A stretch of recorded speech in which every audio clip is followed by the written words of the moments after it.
Good morning, guys.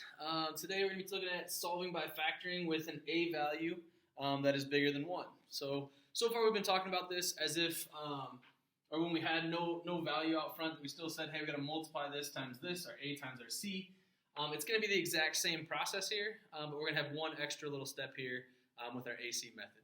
And this is where we talk about our magic method here if you're with us first semester. So I'm always going to take my first value times my last value. So I've got 2 times negative 17 gets me negative 34. So again, our goal here is after I've multiplied these first two, I'm going to list the factors of negative 34, and I'm going to try to see which pair is going to add together to get me a negative 15. Again, this value is negative, so my larger numbers for sure are going to have to be negative. Okay? So here I can go through. We got 1, negative 34, 2, negative 17, and right here, I've already found it at my second one. Okay? When I look at this, 1 and 34 gets me negative 33, which is not the middle term, so I don't like that. 2 and negative 17, because this is negative, one of these has to be negative because it's multiplication. 2 times negative 17 gets me negative 34. And 2 plus negative 17 gets me my middle term, negative 15. So again, I'm looking for a pair that multiplies to get this top number and then adds together to get my middle term. So this pair follows that. Okay. Normally, when there's nothing here, we would just split the x essentially inside my 2 parentheses, and we bring this over. It's still pretty similar, but this time we're going to bring down whatever our number is, so my 2 here. Then I split my x. Again, I just bring down the exact number that we have, split my x, and then here I have a positive 2. Here I have a negative 17. That was equal to 0 there. Equal to 0. Okay?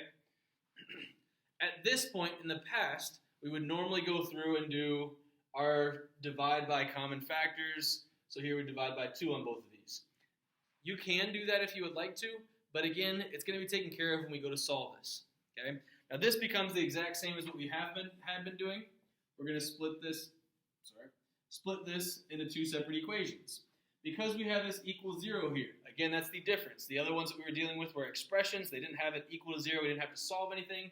This one we want to know, what is our x value? What is our intercepts on our graph when we're dealing with these types of problems? So here, I'm going to put my 2x plus 2 equal to 0. And then I'm going to put my 2x minus 17 equals 0. Okay? Again, make sure you are completely splitting them into 2 separate equations. 2x plus 2 equals 0, I would subtract 2. Again, get rid of that constant first. And then I'd have 2x equals negative 2. To get x by itself, you divide both sides by 2. Again, we're doing the opposite operation. Right now it's being multiplied, the opposite is divide. Negative 2 divided by 2 gets me negative 1. So I have x equals negative 1. Okay. On the second one, same exact process, and this is the kind of nice part is all of these are going to end up with this kind of same process. Add or subtract your constant, so right here, our 2 and our negative 17. Add or subtract that away, and then divide by whatever is left. Okay, so here I'm going to add my 17. So I got 2x equals 17, divide by 2. So again, you could leave this as 17 over 2. Or if you wanted to put 8.5, I'm not going to kind of tell you have to do one or the other. Okay? So that would be your answer. Again, what we just found here, if we were to graph this, is that our graph is going to cross the x-axis at negative 1 and at 8.5.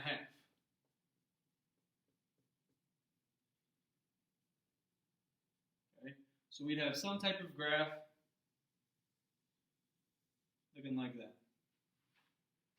Okay. Again, you will not have to graph for this unit, but it will be coming up, and this is kind of the purpose or the idea behind us factoring and trying to solve for these x's. Okay. So again, the process, multiply your a times your c, list its factors.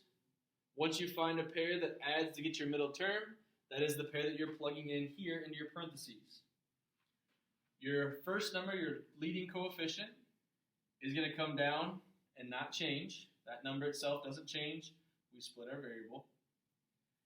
Then we can put them equal to 0 separately, each parentheses, and solve.